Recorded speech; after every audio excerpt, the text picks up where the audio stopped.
চট্টগ্রামে আইনজীবী সাইফুল ইসলাম আলিফ হত্যা মামলায় গ্রেফতার চন্দন দাস ও রিপন দাসকে রিমান্ডে নিয়েছে পুলিশ।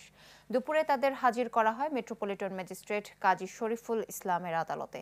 এ সময় পুলিশ দুজনের 10 দিন করে রিমান্ডের আবেদন জানালে আদালত চন্দনের 7 এবং রিপনের 5 দিনের মঞ্জুর করেন। এর আগে চন্দনকে কিশোরগঞ্জ এবং রিপনকে আনোয়ারা থেকে গ্রেফতার করা হয়। পুলিশ বলছে, আলিফ হত্যায় সরাসরি অংশ নেয় এই দুজন, যা ভিডিও এবং ছবিতে পরিষ্কারভাবে দেখা গেছে। গত 26 নভেম্বর সনাতনী জোট নেতা চিন্ময় দাসের অনুসারীদের সাথে আইনশৃঙ্খলা বাহিনীর সংঘর্ষ হয়।